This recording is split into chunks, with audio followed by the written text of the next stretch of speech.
You know, 10 years ago, when BMW first launched their new touring platform based on their all-new 1600cc inline six, clearly everyone could see that BMW had stepped into the ring to take on Honda's legendary Goldwing.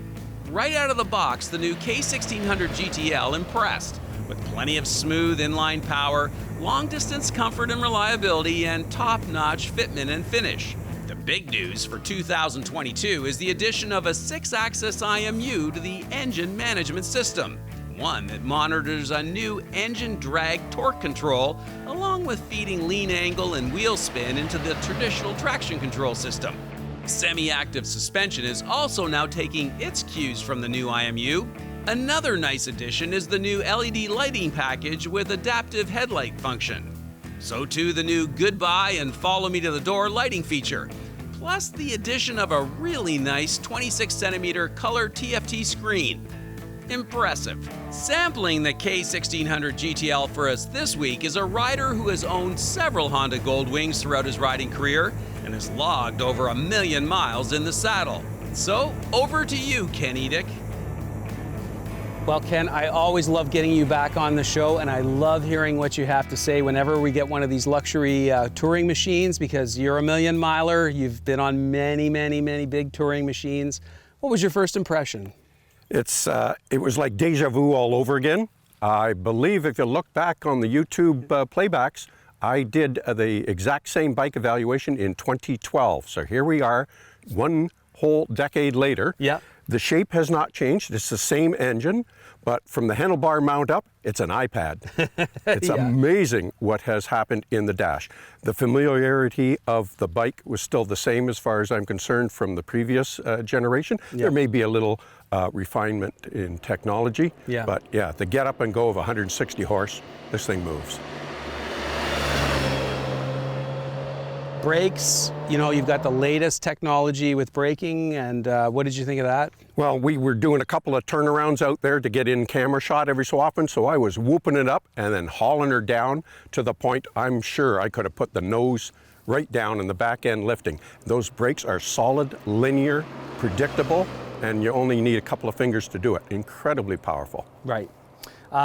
Suspension setup, what did you think of just how she traveled over the bumps and everything? I didn't get to play around with it as much as I would have. I was trying to evaluate without changing a bunch of things, like you say, in the dynamics of the engine or the transmission or the suspension. When I have not as much time as I would like to in the saddle, I'd like to not be changing a lot of things and just evaluate it for the different roads and conditions that we were subject to. And it was awesome. The throttle by wire is much more sensitive as you dial up more and more of the sport mode, and it's very twitchy in its calmest portion. Nice. What I really like about this bike is the riding position and the comfort. There's something about how with this particular bike, you sit down in it, and a lot of the tank and the fairing and everything, really, you sort of feel like you're in the bike. Did you feel like that in terms of riding position? Yeah, I mean, like I say, I've been riding Goldwings for so long, in so many generations. I call it the lazy boy configuration, and then I can put my feet out on the highway boards. Well, there isn't any on here. I'm sure there's some kind of aftermarket fix to that.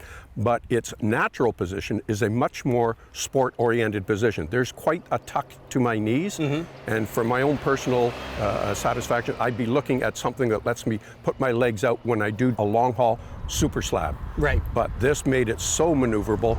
The weight is so in the past because it feels so sport-oriented in the cockpit. Cockpit area, you mentioned that it's got the big color screen, lots of information. You got a mouse and what did you think? It's awesome. It would take a while just to understand all that it can do.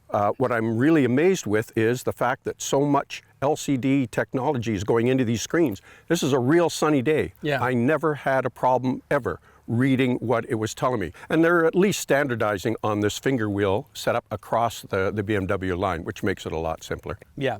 Anything disappoint you?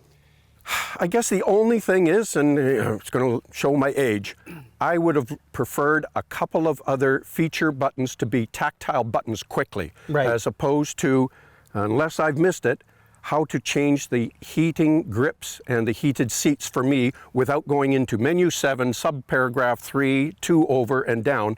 my butt's on fire now, and it's too late. I would have liked an old tactile button, and there's enough spares here on the right that I thought they might have delegated it there. The left hand is becoming very, very busy, has to go to school for everything it's involved in. Yeah. But the menu is great once you're locked in on cruise out in the open road. Yep. But anywhere else, my concern is what's out on the road, not where I am in the menu. Right. So who would you recommend this bike to?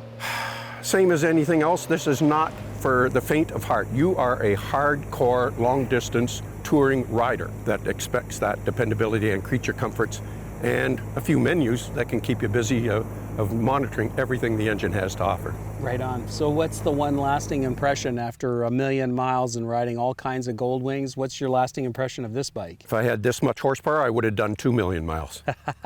That's high praise. High praise. Fantastic. Yeah. Well, thank you very much, Ken. As always, you always, blow us away.